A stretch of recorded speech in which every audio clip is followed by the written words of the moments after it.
You won't believe this, but we have a close galaxy near our galaxy, and it's in big trouble because of us. When we talk about closeness in the universe, it's not like being close to your house. It's unbelievably far away. So, you might be curious, should we be worried about it being in trouble? How far is this galaxy from ours? Is our galaxy actually the worst neighbor ever? The way we treat this nearby galaxy is pretty awful. So, let me explain why our closest galaxy to the Milky Way is a victim of us killing it. Here you should know one thing very clearly, that our galaxy isn't as peaceful as you might think. It's actually consuming its smaller neighbor through a strategic process. And this phenomenon is where larger galaxies like ours devour smaller ones, stripping away their stars and material. But how on earth is our galaxy eating another galaxy? And is there even proof of this?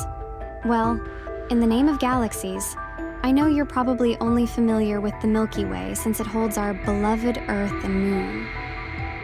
But did you know there are countless other galaxies out there? Seriously, more than the hairs on your head. Well, unless you're bald, then never mind. Among these endless galaxies, our Milky Way is a spectacular spiral, home to billions of stars, planets, and cosmic wonders. It's a massive cosmic marvel, stretching over 100,000 light years and bursting with life and mystery. But our galaxy isn't flying solo. It has a close neighbor that's just as fascinating. Meet the Canis Major dwarf galaxy, the closest galaxy to the Milky Way. This galaxy might have a modest name, but it's super important for understanding the universe.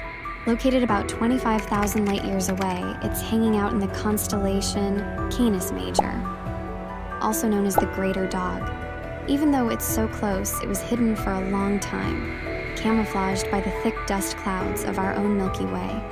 But don't you wonder how we discovered this hidden galaxy? So, the discovery of the Canis Major dwarf galaxy in 2003 was a huge deal in astronomy. It was spotted thanks to the 2-micron all-sky survey, 2MASS, a project that mapped the whole sky in infrared light. Why infrared? Because visible light can't cut through the thick dust clouds in the Milky Way, but infrared can. This allowed scientists to finally see this hidden galaxy. Now, what makes the Canis Major dwarf galaxy so interesting is that this little galaxy is a real oddball with its unique structure and composition. Unlike the grand, orderly spirals or ellipticals that dominate the cosmos, the Canis Major dwarf galaxy is a bit of a hot mess. Imagine a mix of old and young stars all jumbled together, creating a vibrant and dynamic scene. Now you might be thinking, why is our Milky Way gobbling up this cute little galaxy? Honestly, it's not really its fault. It's just a natural process called galactic cannibalism. As the Milky Way's gravity pulls on the Canis Major dwarf galaxy, stars and other materials get stripped away and merged into our galaxy. This not only adds new stars and dark matter to the Milky Way, but also helps shape its future. But don't you think we should have some evidence of this process? Well, I'm not one to brag without proof, so yes, we do have evidence. One of the most striking features is the Monoceros ring.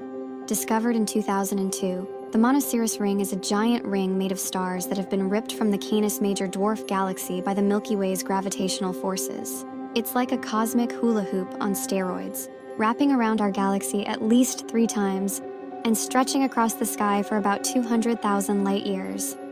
As we explore these fascinating interactions, we gain a deeper appreciation for the vast and dynamic cosmos we live in. The Canis Major dwarf galaxy, sitting about 25,000 light years from the Milky Way's center, is gradually losing its stars and material, contributing to the growth and complexity of our own galaxy. Now, looking at the images on the screen, you might be thinking that the Milky Way and the Canis Major dwarf galaxy look like almost identical twins. But hold on, that's a big misconception. Sure, they're in the same local group, but they're far from identical. Take the Canis Major dwarf galaxy, for example.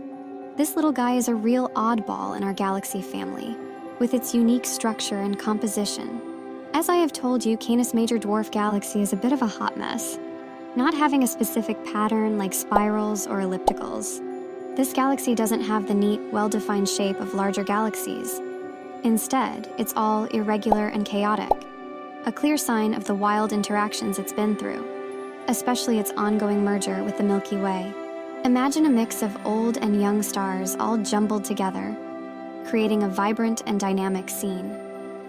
This mix tells us there's been a lot happening over the galaxy's lifetime, with star formation occurring at different times. So, what exactly is in this cosmic cocktail of stars? Well, the Canis Major Dwarf Galaxy's composition is just as varied as its shape. It's packed with red giant stars, those old timers that have burned through their core hydrogen and ballooned in size. These ancient stars give us a peek into the galaxy's distant past, hinting at star formation events from billions of years ago. But it's not all old stars. There are plenty of younger blue stars scattered around too, showing that new stars are still forming, likely stirred up by the galaxy's interaction with the Milky Way. One of the coolest things about the Canis Major Dwarf Galaxy is its dark matter. This mysterious stuff doesn't emit, absorb, or reflect light, so we can't see it directly. But we know it's there because of its gravitational pull on the visible matter. In this galaxy, dark matter makes up a big chunk of its total mass. It not only adds to the galaxy's gravity, but also helps keep it together amidst all the chaos. Comparing the Canis Major Dwarf Galaxy to a heavyweight like the Milky Way really shows off its unique traits. While the Milky Way has those beautiful, well-defined spiral arms, the Canis Major Dwarf is all over the place, with its irregular shape and mixed-age stars. This disarray is common among dwarf galaxies, which are often tugged and twisted by their larger neighbors. Now, do you remember that term we tossed around earlier? Yeah, galactic cannibalism. Sounds like something out of a horror flick, right? Well, it kind of is, but with galaxies. This wild phenomenon is when a big galaxy, like our Milky Way, gobbles up a smaller neighboring galaxy. It's like a cosmic buffet, and it seriously changes both galaxies involved. Right now, the Canis Major Dwarf Galaxy, our closest galactic buddy, is smack in the middle of being devoured by the Milky Way. It's a prime example of galactic cannibalism in action.